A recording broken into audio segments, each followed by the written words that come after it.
So throughout the unfolding of God's redemptive history in the Old Testament, one of the primary images that God used to demonstrate the end result of when he came to redeem things was the concept of a kingdom.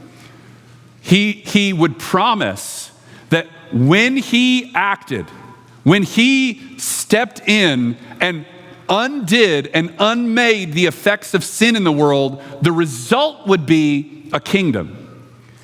From the time of the call of Abraham to the close of the Old Testament, God promised that he would one day send a king, establishing the perfect rule and reign of God over all the earth. So what we see from the Old Testament is there are several realities that are closely related to God's promises when he's talking about the kingdom. Now this is going to matter because when Jesus shows up, he's saying the kingdom is coming, but some of these things aren't happening. So the question comes, what gives? Why is there this tension? You promised that these things would happen when the kingdom came, yet we only see parts of them.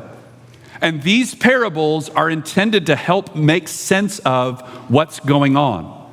But let's look at these realities, right? The first thing we see is in the Old Testament, God promised that the kingdom, when he showed up to act, it would be universal and cosmic in its scope. Throughout the Old Testament, the kingdom of God was promised to be comprehensive over all the earth, meaning it would subdue every enemy, expand into every nation, and encompass every single sphere of human life.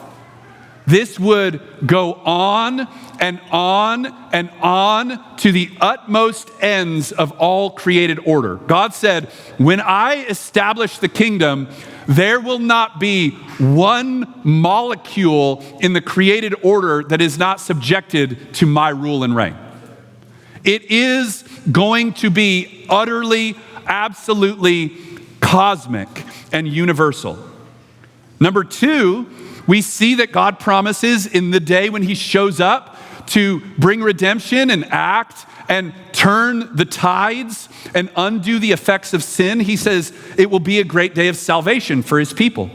One of the dynamic promises related to the establishing of God's kingdom in the world was the promise to bring his people into an experience of a new covenant with him. God promised that when he came and acted and did this, he would establish a new covenant that ultimately would remake the hearts of people in order that they might truly love him and that they might live under his rule.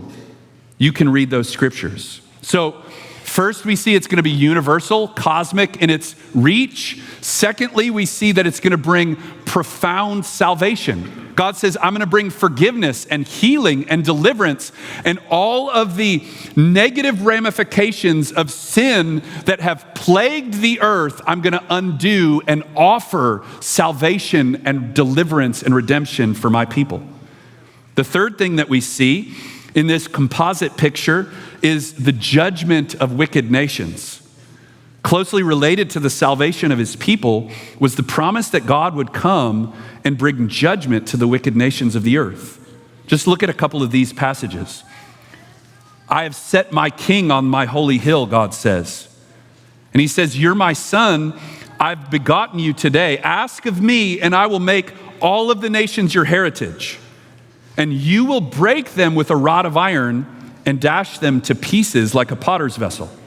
You can read Isaiah 63 on your own, but this is this graphic, remarkably intense portrait of the Messiah, the deliverer, coming up from the land of Edom, garments soaked in the blood of the nations.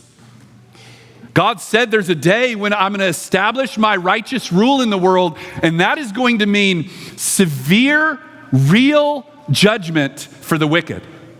And that is coming. It is certain. Daniel 2, we see it this way. God promised that in the days of the kings of the earth, the God of heaven would set up a kingdom that would never be destroyed. And what does it say here? It will break in pieces all the kingdoms and bring them to an end, and it will stand forever. Okay, so it's universal, it's eternal, unending. There is no square inch over which it does not claim dominion. It's going to bring salvation, undoing the effects of sin, both in offering forgiveness and in bringing restoration and deliverance and redemption to God's people. But it would also be a day when the wicked were judged by the righteous judgment and wrath of God. Number 4, we see that the kingdom would then be exalted over everything. God promised that in the day when his kingdom was established in the world, it would have the central place over all the earth. He promised that the nations would order all of their lives around his purposes and ways, with his very throne being established like a mountain at the center of the world, where the nations would flow up to it to bring God glory and to learn his ways. Okay, so this is the composite picture of the kingdom from the Old Testament, right? And it always talks about these things as though they happen all at one time. That when God acts, this is what's going to happen.